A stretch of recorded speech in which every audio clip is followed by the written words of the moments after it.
Que le Seigneur vous bénisse encore une fois. Aujourd'hui, c'est dimanche 2 mars 2025. Nous voulons vous remercier de votre présence ici et nous voulons aussi remercier le Seigneur pour l'occasion qu'il nous accorde ici ce matin. Nous sommes tellement heureux et joyeux ce matin de la résurrection pour participer à cette grande résurrection qui a eu il y a 2000 ans.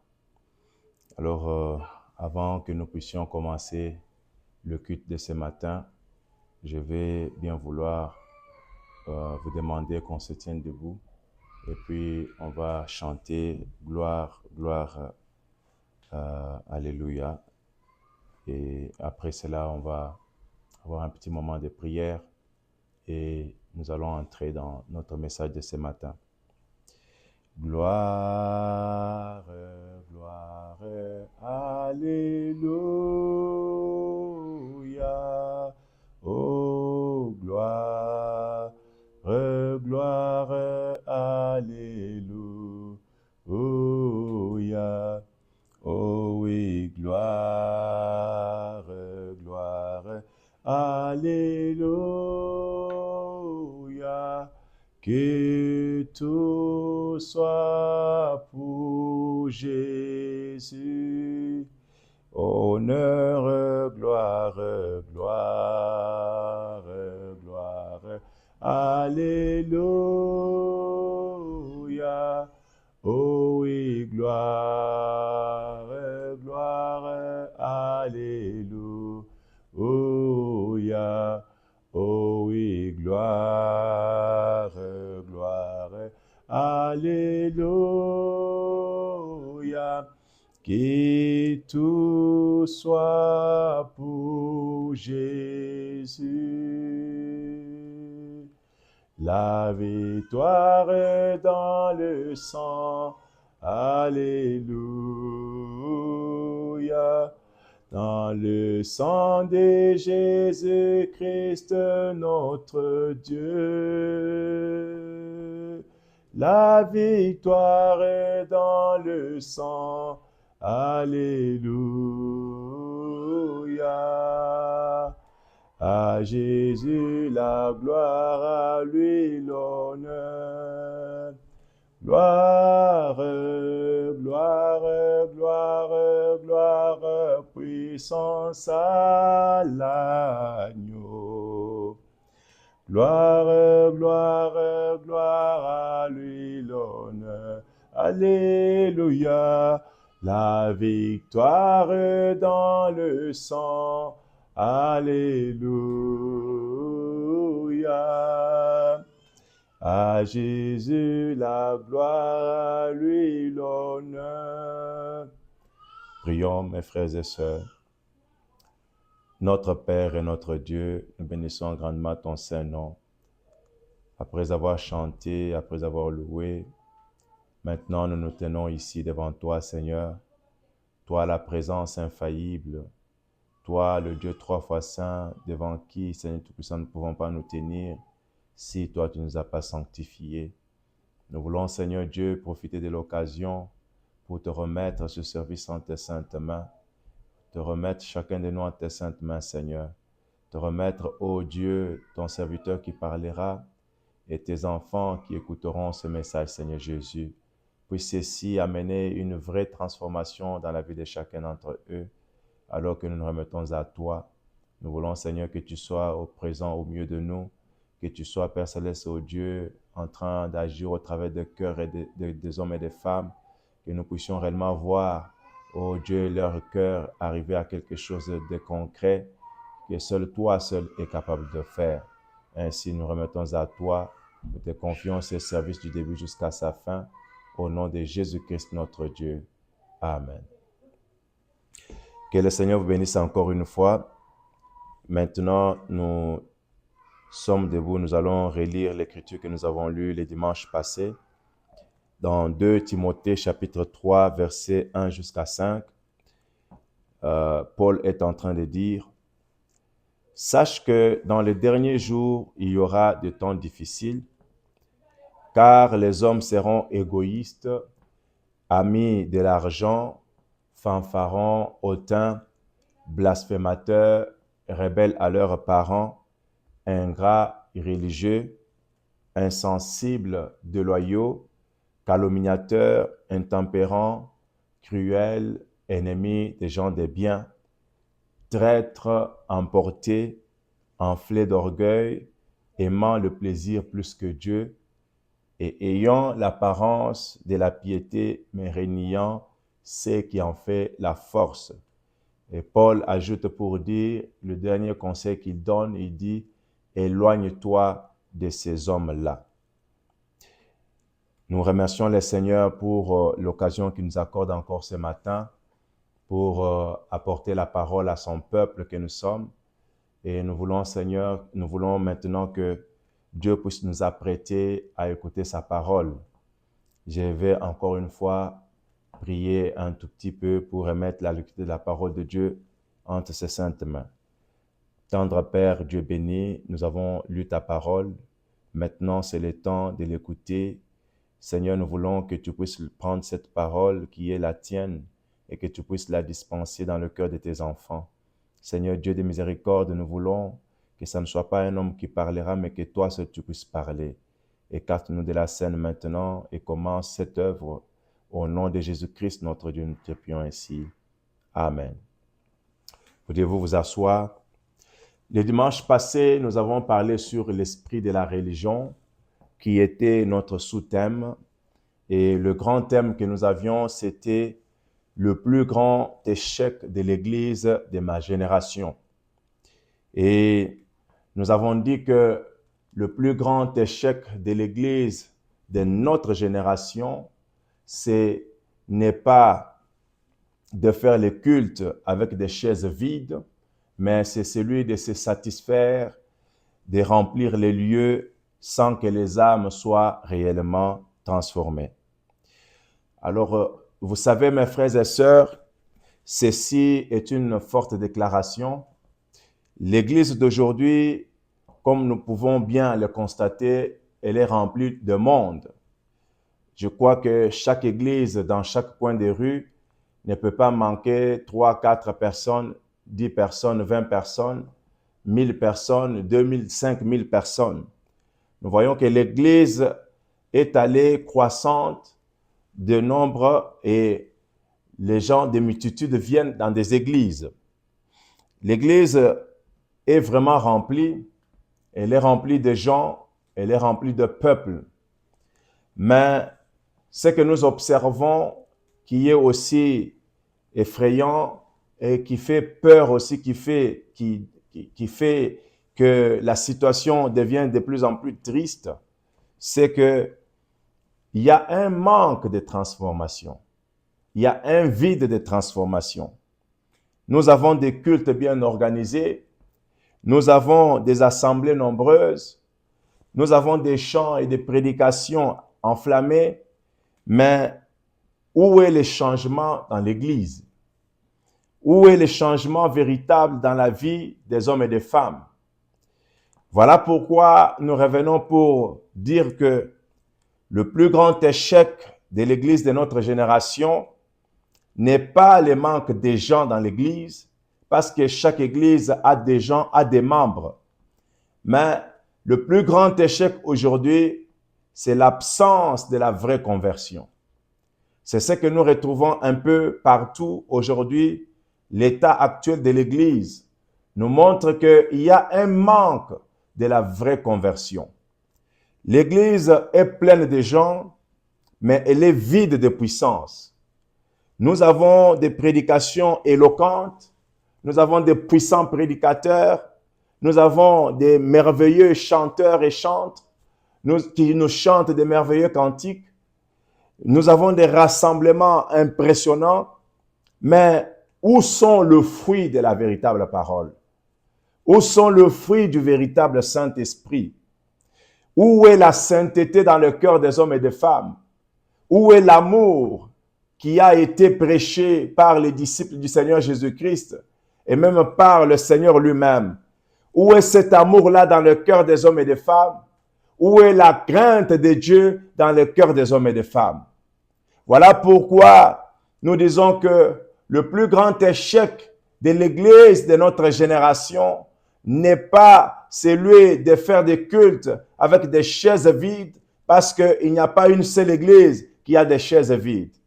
Mais le plus grand échec, c'est celui de se satisfaire, de continuer à prêcher sans la véritable transformation dans le cœur des hommes et des femmes.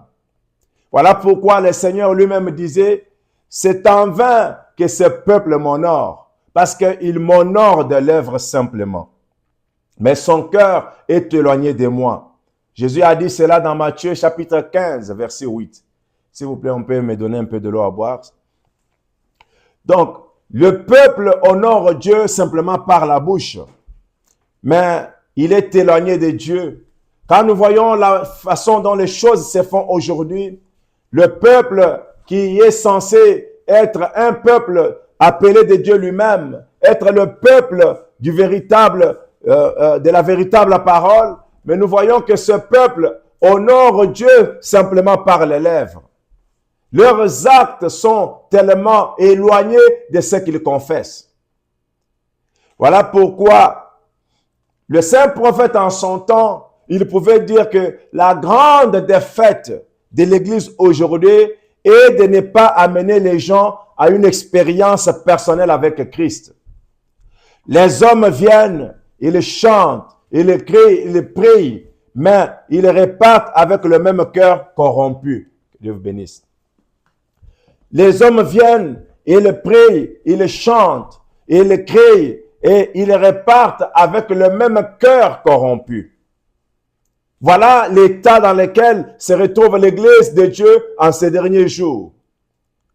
Donc, il n'y a pas un changement vraiment qui peut être très palpable, un changement tangible qui montre que l'Église est en train de faire le travail pour lequel le Seigneur l'avait appelé.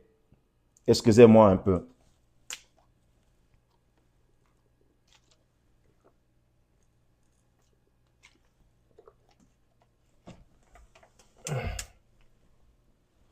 Et pourtant, nous avons des grands prédicateurs.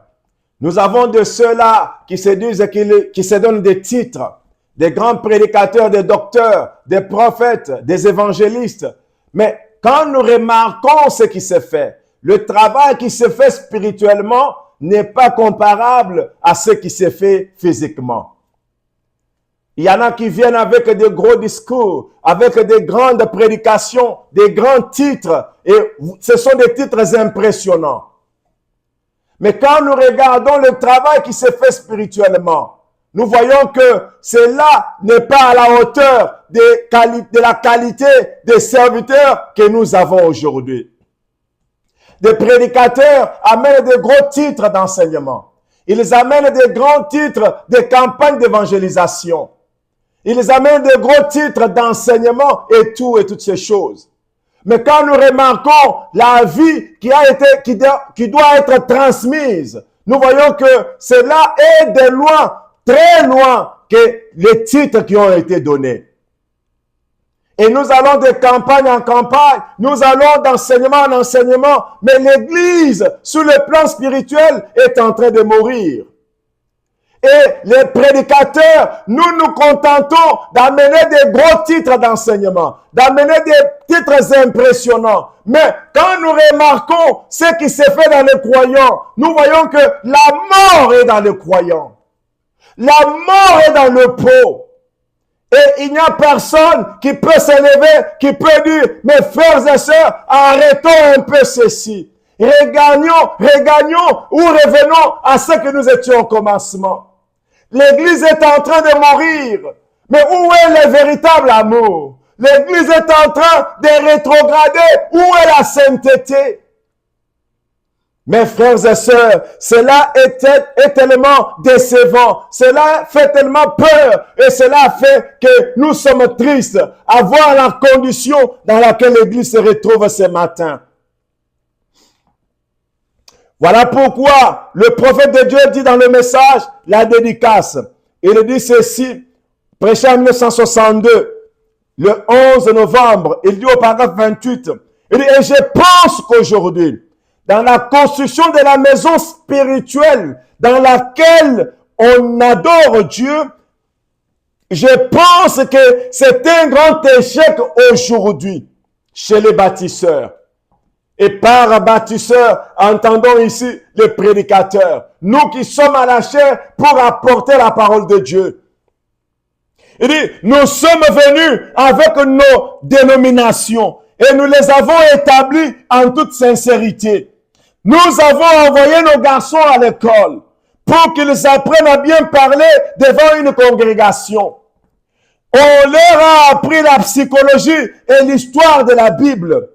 Et nous avons fait tout et fabriqué des bancs magnifiques et nous avons construit des cloches très élevées, de la belle musique et tout le reste. C'est ce que nous avons fait. Mais nous nous rendons compte qu'il y a quelque chose qui ne marche pas. Ça, c'est le prophète de Dieu qui parle. Il dit que nous avons fait toutes ces choses. Nous avons envoyé nos enfants à l'école. Nous avons fait ceci. Nous avons construit de grandes et belles églises. Mais nous remarquons qu'à la fin, en fin de compte, il y a quelque chose qui ne marche pas. Nous avons essayé de faire cela à partir des matériaux faits des mains d'hommes. Ce que l'instruction pouvait produire, ce que le séminaire pouvait donner, ce que le savoir, vous voyez, nous avons essayé de bâtir cela sur l'instruction, sur le savoir, sur la dénomination. Nous avons, notre église est comme ça, mon église est comme ça, notre église est la plus grande des églises. Et nous avons construit sur ces fondements-là. Et c'est un fondement charnel qui ne produira que des œuvres charnelles. Et toutes ces choses ne marcheront pas aussi longtemps que nous n'aurons pas à accepter cette pierre bizarre. La pierre bizarre, c'est le Seigneur Jésus-Christ. Cette pierre particulière. Amen, mes frères et sœurs. Mais comme la construction commençait à prendre forme, ils se sont rendus compte que pour le trou qui restait, la pierre bizarre s'y ajusterait parfaitement. C'est là que le bâtisseur spirituel aujourd'hui, il dit, et la raison pour laquelle le bâtiment épouse de Christ n'est pas prêt pour l'époux et que les bâtisseurs ont rejeté la pierre principale. Et cette pierre principale de l'angle. Voilà pourquoi, quand je prêche ceci, j'appelle mes amis prédicateurs, j'appelle mes amis serviteurs de Dieu, que nous puissions revenir à cette pierre bizarre, la pierre de l'angle, la pierre principale de l'angle. Parce que nombreux l'ont rejeté. Nous amenons des titres compliqués, nous amenons des titres impressionnants, mais la vie qui doit être transmise au travers de ces titres n'y est pas. Et l'Église est en train de mourir. Les enfants de Dieu sont en train de rétrograder. Ils sont en train de se réchauffer au feu de l'ennemi. Mes frères et sœurs, revenons à la sainteté, revenons à l'amour de Dieu, revenons au fruit de l'esprit. Revenons à cette pierre bizarre, la pierre principale de l'angle, le Saint-Esprit, la parole pure. Revenons à cela. Et le prophète dit, et la raison pour laquelle le bâtiment épouse de Christ n'est pas prêt pour l'époux, et que les bâtisseurs qui sont les prédicateurs ont rejeté la pierre principale de l'angle, qui est le baptême du Saint-Esprit, à laquelle a été posée le jour de la Pentecôte. Et voyez-vous cela? Nous sommes arrivés au temps de la fin. Le temps de la fin, et Dieu nous a envoyé un message puissant qui a été prononcé et prêché par le prophète de Dieu de Malachie 4. Mais ce qui est décevant, c'est que nous voyons l'Église qui était appelée, qui était censée être la puissante armée du Seigneur. Cette armée triomphante, nous ne la voyons plus, mais nous voyons, c'est une armée en train de rétrograder. Une armée qui bat en retraite devant l'ennemi. Alors qu'elle était censée accomplir de si grandes et merveilleuses actes, de merveilleuses œuvres de la parole. Mes frères et sœurs, c'est tellement décevant. Alors, l'échec de l'Église aujourd'hui réside dans le fait que nous avons une religion sans puissance. Paul avait déjà prophétisé, et c'est ça l'écriture que nous avons lue. Il a dit que sache que dans les derniers jours, il y aura des temps difficiles. Les hommes seront égoïstes, amis de l'argent, hautains, fanfarons, blasphémateurs. Et c'est la condition dans laquelle nous vivons aujourd'hui. Nous voyons des hommes qui sont hautains, les hommes qui sont orgueilleux, les hommes qui sont égoïstes, qui sont amis des gens de bien, plutôt ennemis des gens de bien et amis de l'argent. C'est ça la condition dans laquelle nous sommes. Mes frères et sœurs, les gens sont emportés, enflés d'orgueil. Ils aiment le plaisir plus que Dieu. Mais ils veulent porter l'apparence de la piété. Et c'est ça ce qui est plus décevant. Parce que les hommes et les femmes qui sont dans cet état-là, mais ils veulent porter l'apparence de la piété. Mais ils renient ce qui en fait la force. Est-ce qu'on peut me donner quand même les Paper Tower? Nous sommes en plein dans cette prophétie-là. Les églises sont remplies, mais les âmes sont inchangées. C'est ça ma plus grande déception. Quand je regarde les églises au travers du monde, quand je regarde les églises dans cette nation, quand je regarde les églises là dans mon pays, le Congo, quand je regarde les églises là en Asie, les églises sont pleines, mais les âmes des hommes restent inchangées. Mes frères et sœurs, c'est la plus grande déception.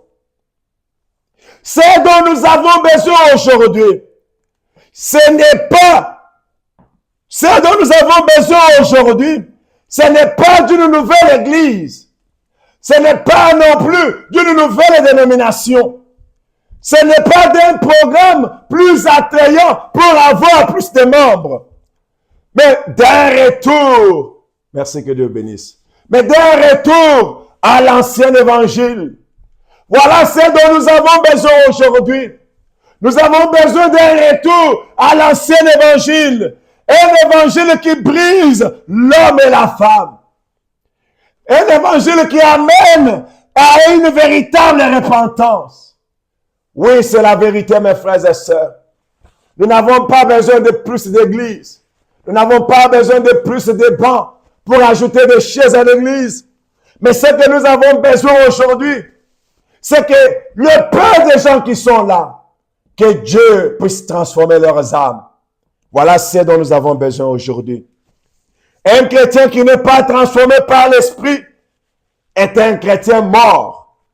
Il peut chanter, il peut prêcher, il peut servir, il peut tout faire, mais il est vide à l'intérieur. Et c'est la condition de nombreux croyants aujourd'hui. Beaucoup se disent prédicateurs, beaucoup se disent enseignants, beaucoup se disent évangélistes et tout. Mais quel est l'état de ton âme quand tu es toi seul? Mon frère, ma sœur, nous avons échangé la puissance du Saint-Esprit contre la popularité. Nous avons échangé la puissance de Dieu contre des cultes sophistiqués. Mais où est la vie de Christ dans tout ça? Où est la sainteté, mes frères et sœurs? Nous amenons des gros titres, nous amenons des titres impressionnants. Où est la sainteté dans le cœur des hommes et des femmes? Cette sainteté qui fait que même quand tu es seul, tu peux servir le Seigneur dans toute la sainteté, dans toute l'humilité. Où est la consécration? Mes frères et sœurs, Ça fait tellement pitié de voir l'état de l'église aujourd'hui. Les gens viennent à l'église, mais restent avec les mêmes péchés, les mêmes comportements, les mêmes querelles, les mêmes critiques. Les gens restent inchangés. Et nous, prédicateurs, on s'est dit qu'on est content d'avoir amené un gros titre de prédication. Et après, on s'est dit, tu as vu comment j'étais excellent dans la prédication. Tu as vu comment les gens étaient en train de jubiler. C'est vrai que les gens jubilaient. C'était une joie juste éphémère. Mais dès qu'ils sont sortis, quelques-uns sont tentés d'aller se prostituer. Dès qu'ils sont sortis de ce culte, quelques-uns sont allés se discuter. Cela montre la qualité des membres que nous avons aujourd'hui. L'évangile est prêché, mais est-ce qu'il est prêché dans sa sincérité? Comme je l'ai dit le dimanche passé, vous voyez des prédicateurs qui parlent sur la sainteté. Il prêche la sainteté, mais lui-même n'est pas saint. Il parle au sujet de la sanctification. Il prêche la sanctification, mais qui n'est pas sainte. Une sanctification qui sort de la bouche de quelqu'un qui n'est pas saint. Ça n'a aucun effet, ça ne produira aucun fruit.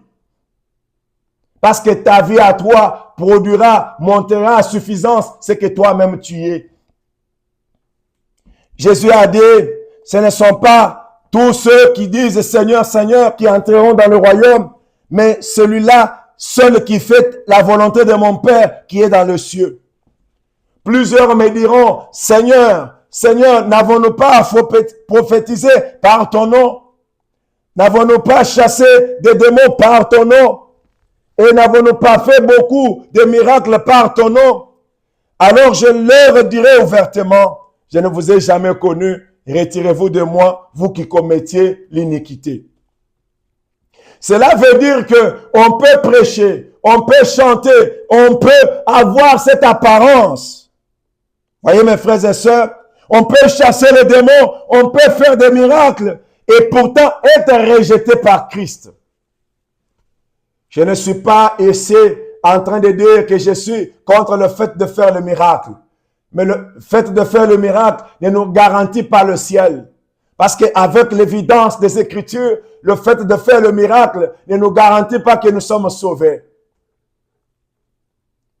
Parce que Jésus en avait déjà prophétisé. Maintenant, mes frères et sœurs, Frère Branham a déclaré, il disait, nous avons trop de chrétiens d'apparence et pas assez de chrétiens de substance. Ils savent parler de Dieu, mais ils ne connaissent pas Dieu personnellement. C'est ça l'état de l'Église dans lequel nous nous retrouvons. Beaucoup prêchent, parlent de Dieu, ils connaissent Dieu. Ou plutôt, ils parlent de Dieu, ils parlent de la connaissance au sujet de Dieu. Mais ils ne connaissent pas Dieu personnellement. Très peu connaissent Dieu personnellement.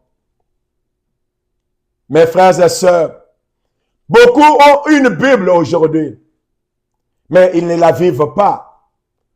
Beaucoup ont une Bible, mais qui n'arrivent même pas à lire. Ils n'arrivent pas à vivre selon la loi de Dieu qui est inscrite dans cette Bible. Ils prient, mais leur cœur est rempli d'amertume. Les gens s'appellent chrétiens, mais ils critiquent, ils chiquent, ils volent. Ils font toutes ces choses qui sont sales, que le monde de l'extérieur fait aussi. Alors la plus grande erreur de ma génération est de croire que l'on peut être chrétien sans être un disciple. Comment on peut être chrétien? Comment on peut s'appeler chrétien, mais sans être disciple de Jésus? Parce que être chrétien, c'est bien. Mais est-ce que tu es disciple de Jésus? Parce qu'un disciple, c'est celui-là qui fait la volonté de son maître. Il est en train de suivre son maître. Mais quel est ce Jésus-là aujourd'hui que nous prêchons, mais que nous ne suivons pas? Quel est ce Jésus-là aujourd'hui que nous prêchons, mais que nous n'obéissons pas? Voilà la plus grande erreur de l'Église de ma génération. Et c'est là que réside l'échec de ces jours-ci. Oh, mes frères et sœurs, voilà pourquoi la Bible, le message, le Seigneur Jésus-Christ nous appelle aujourd'hui urgemment à un retour à la véritable conversion. L'urgence de la transformation s'impose. Voilà pourquoi, amis prédicateurs, ne nous contentons pas de remplir notre lieu de culte avec simplement des chaises. Et les gens qui sont assis sur ces chaises, leurs cœurs sont totalement vides. Il n'y a aucune puissance qui peut retenir quelqu'un lorsqu'il est devant un péché à commettre. Voilà pourquoi, mes frères et sœurs, nous devons plus nous atteler à prêcher la repentance, à prêcher l'amour de Dieu, la sainteté, la crainte de Dieu. Ces choses-là sont ce que les apôtres ont prêché. Et cela a produit des fruits palpables, des fruits tangibles de la parole de Dieu. Et nous avons vu, ils ont écrit les actes des apôtres. Nous disons aujourd'hui que nous avons reçu un message puissant, un message glorieux. Mais est-ce que nous inscrivons notre vie avec celle des apôtres? Comparativement aux actes des apôtres, qu'est-ce que nous faisons? La nouvelle naissance n'est pas une adhésion à une église, mais c'est une transformation radicale du cœur. Jésus avait dit, en vérité, je te le dis, si un homme n'est né d'eau de nouveau, il ne peut voir Dieu. Là, c'est dans Jean chapitre 3, verset 3.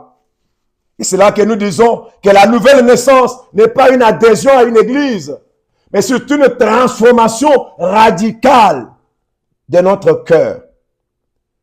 Ce qui nous change totalement de la manière dont nous marchons auparavant, la manière dont nous concevions nos idées, la manière dont nous comprenions les choses. La nouvelle naissance vient nous donner une autre manière nouvelle. Là où nous faisions les choses comme tout le monde les fait, mais quand nous naissons de nouveau, nous changeons notre manière de faire les choses. Dieu nous envoie son esprit pour nous accorder sa grâce de faire les choses comme les saints peuvent le faire. Mes frères et sœurs, vous ne pouvez pas entrer au ciel simplement par le fait que vous êtes membre d'église. Non, mes frères et sœurs. Mais vous devez avoir une expérience personnelle avec Christ. Une rencontre qui change votre nature. Nous avons tout ce qu'il faut aujourd'hui pour que les hommes et les femmes soient plus saints que les pires et les autres. Mais notre déception est que malgré tout ce que nous avons aujourd'hui, pour que les hommes et les femmes soient plus saints que l'Église primitive, mais nous voyons que avec tout ce que nous avons, les hommes et les femmes sont devenus hypocrites. La vie de la sainteté a disparu. La consécration est devenue minime aujourd'hui. Mes frères et sœurs, je vais lire ici le prophète qui dit, dans Jésus-Christ est le même hier, aujourd'hui et éternellement. Il dit au paragraphe 31, c'est prêché en 1955. Il dit, gentil monsieur, l'islam peut produire autant de psychologie que le christianisme. C'est une forte déclaration. Il dit, c'est vrai. Alors, ici, le prophète est en train de parler d'un certain homme, un prédicateur, qui était un puissant prédicateur à l'époque, Monsieur Ruidid. Et il était allé là en Inde, et il s'était confronté avec des Indiens musulmans. Et pendant ce temps qu'ils étaient en train de se discuter, alors cet Indien musulman a parlé à cet homme chrétien qui était aussi prédicateur. Il lui a dit que, vous savez, monsieur, l'islam peut produire autant de psychologie que le christianisme. Et ce prédicateur a dit, voyez, il dit, regardez. Ce musulman lui dit, regardez. Vous avez eu 2000 ans pour prouver que votre Seigneur est ressuscité d'entre les morts. Et il a dit, Il n'y a qu'un tiers du monde qui a jamais entendu parler de cela. Ça, c'est une honte pour nous.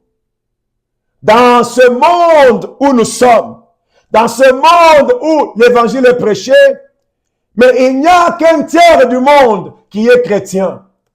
Le 3/4, ou plutôt les 2/3, sont musulmans ou païens. Il a dit que notre prophète ressuscite d'entre les morts, que Mahomet ressuscite d'entre les morts, comme il ressuscitera un jour, et le monde entier le saura en 24 heures. Ça, c'est un grand défi que ces musulmans est en train de lancer à ces prédicateurs. Il dit, c'est bien, c'est vrai. Vous voyez, les christianismes n'ont pas le christianisme, mais les prédicateurs du christianisme ont totalement failli. Vous voyez, ça, c'est ce que le prophète dit. Il reprend ce que ce musulman l'a dit. Il dit, les prédicateurs du christianisme ont totalement failli. Le plus grand échec dans le monde incombe au clergé du christianisme. À mes amis prédicateurs, le prophète dit, le plus grand échec dans le monde incombe à nous prédicateurs du christianisme, le messager du christianisme.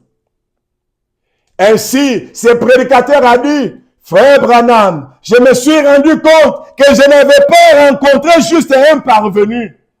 Parce que ces musulmans savaient de quoi ils parlaient.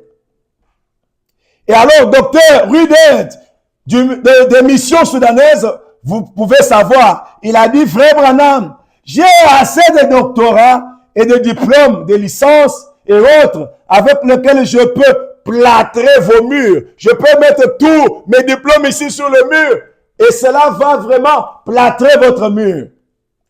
Mais il a dit, où est Jésus-Christ dans tout cela? Malgré que j'ai tous ces diplômes, mais où est Jésus-Christ? Parce que je ne pouvais pas le prouver à ces musulmans-là. Il a dit, les enseignants ont-ils été en erreur? Oui, certainement, les enseignants ont été en erreur. Parce que l'Église de Dieu ne peut pas prouver la résurrection du Seigneur Jésus-Christ au travers du monde. Les gens sont là indifférents. Les femmes sont indifférentes. Ce qui préoccupe les gens aujourd'hui, c'est ce qu'ils peuvent faire pour survivre sur cette terre simplement. Mais leur destinée éternelle, personne n'en parle. Personne ne fait les efforts pour sa destinée éternelle. C'est tellement décevant, mes frères et sœurs. C'est tellement triste et inquiet. Voyez, le réveil dont nous avons besoin commence dans nos cœurs. Il ne viendra pas par des lèvres. Non, mes frères et sœurs, le réveil dont l'Église a besoin commencera dans le cœur de chaque croyant. Et pour qu'il commence, il faut que Dieu ait des hommes qui peuvent bien dispenser ce réveil. Je sais que le message du temps de la fin, c'est le dernier réveil. Mais remarquez qu'aujourd'hui, malgré que nous disons que nous sommes dans ce réveil, où en sommes-nous avec Dieu? Les églises froides et formalistes, les chrétiens hypocrites, insensés à la parole, insensibles à la parole. C'est ça le produit que nous avons. Mes frères et sœurs, c'est pourquoi nous allons ce matin parler comme David.